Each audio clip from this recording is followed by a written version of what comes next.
Bonjour.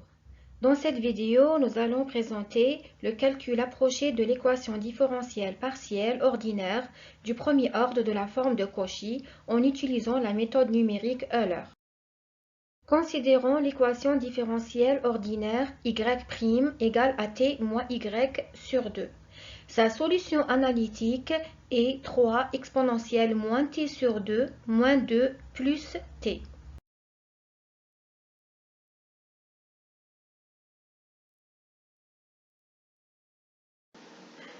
Nous allons programmer la méthode d'Euler par function format non libre. Commençons par taper la commande function. Ici, il faut introduire les paramètres de sortie. On a y et on a le temps. On va faire sortir y et le temps. Égal. Euler, c'est le nom du fichier. Ouvrir deux parenthèses. Pour le format non libre, il faut introduire ou bien insérer les variables d'entrée. F, y0, A, c'est la borne inférieure de l'intervalle du temps, B, c'est la borne supérieure de l'intervalle de temps, et H, c'est le pas d'itération. Y1, qui correspond à les conditions initiales, à la première itération, égale à y0. Affecter y0 à y1. T1, le temps de la première itération, qui est égal à A, la borne inférieure de l'intervalle du temps. Le nombre d'intervalles d'itération ou bien le nombre d'itérations qui est égal à n, c'est quoi? C'est B moins A sur H, point virgule. Comment est déclarée la formule d'Euler? Elle est simple, la formule, elle est très simple. YK plus 1 égale YK plus H fois F de TK, virgule YK. Ça veut dire quoi? Ça veut dire que la solution nouveau point égale la solution de l'ancien point plus le pas multiplié fois la fonction définie ou bien calculée au point TK, YK. Ça, concerne le Y. Et l'incrémentation du temps, TK plus 1, égale TK plus H, point virgule. Ça, c'est la formule mathématique d'Euler. Elle est très simple. Pour l'introduire dans le programme, il faut créer la boucle for, puisque K, il n'est pas connu.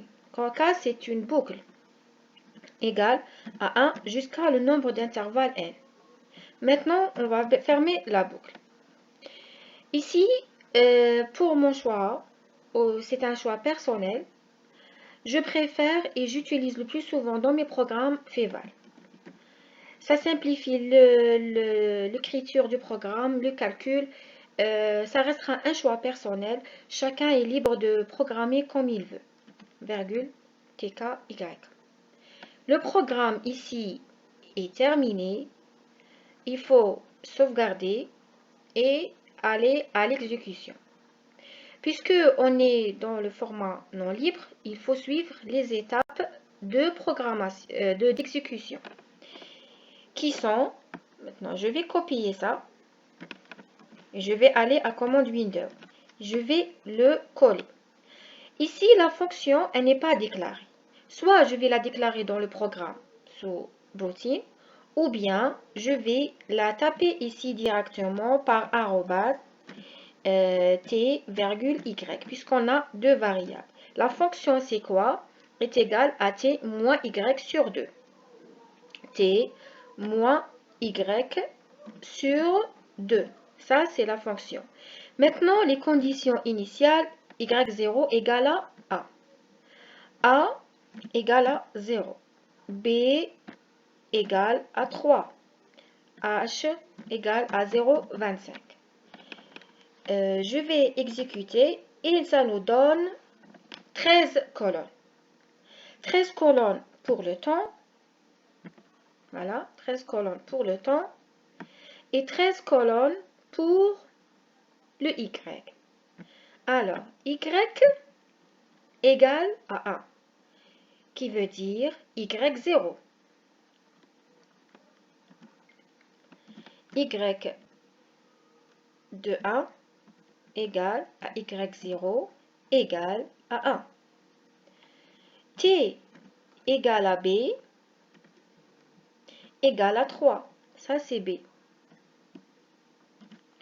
Si je vais voir la correspondance de Y13 par rapport à Y3, elle est égale à quoi?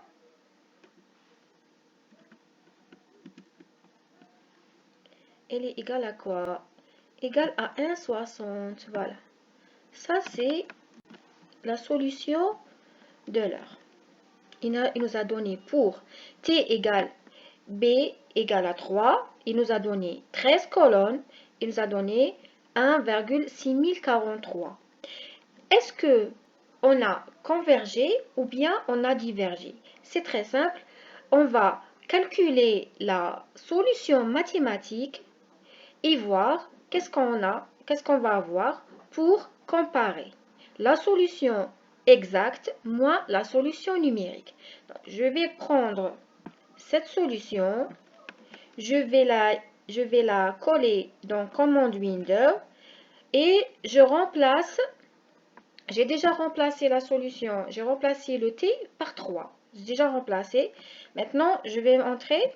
Il nous donne 6694. Ça, c'est la solution exacte. Solution exacte mathématique. Solution exacte mathématique est égale à 6694. Pour connaître l'erreur de la méthode de l'heure, je vais prendre la solution exacte moins la solution numérique qui m'a été transmise par mon code 1,6043 et on aura erreur de 0,0651.